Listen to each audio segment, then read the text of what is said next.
My friends, I am pissed and aggrieved, and that is not a good thing. This time I am being pissed and aggrieved by my fellow journalists, and I shouldn't even use the word journalist. I just turned to the LA Times blog. Headline, death toll increases in Gaza's southern Israel clashes. So right off the bat, tell me, who is the aggressor? Can't tell by the headline.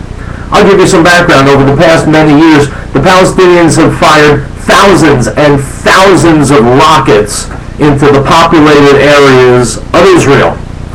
Over the last several hours, they fired over 125 rockets, and that's not what the headline says. The headline says there are clashes. Let me read you some more of the lies that the LA Times is publishing. The Palestinian death toll from clashes between Israel and Gaza Strip militants rose Sunday. Stop right off the bat. The Palestinian death toll. Palestinians are the aggressors. They're shooting rockets at the men, women, and children who live in populated areas, and the LA Times begins with the Palestinian death toll. How about beginning with the truth? From 14 to 18 people, rockets and mortars continue to pound southern Israeli cities throughout the day, with one landing near an empty school, another destroying a parked car in the city of Beersheba. No additional Israeli injuries were reported Sunday. Why? Because there's a God in Israel, and He watches out for us. And if you don't think that's true, I feel sorry for you, because it is true. 4 Israelis have been injured in the clashes. The latest round of violence began Friday after Israel killed a leader of the militant group Popular Resistance Committees, claiming he was planning to launch an attack. So Israel carried off a surgical strike against a murderer. The Gaza-based militants responded by firing more than 125 projectiles at southern Israel since Friday night. First of all, projectiles is a nice sanitized word. He means rockets. He means bombs.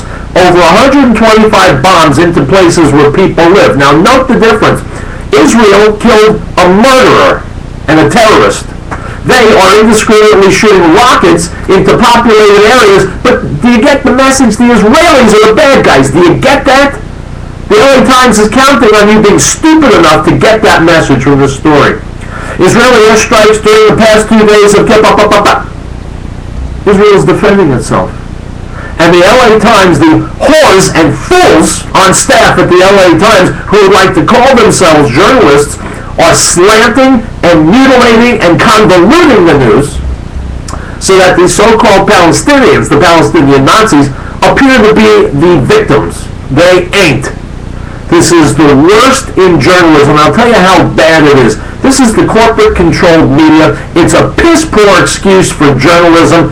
I would go so far as to say that by slanting the truth and refusing to call the murderers murderers and instead pointing the accusing finger at the victims, I would say that the editors of the LA Times are aiding and abetting terrorism and the murder of innocents. And I hope there is someone out there who will press that case in court and make these bastards stand trial for being the useful idiots, the mouthpieces of murderers and terrorists.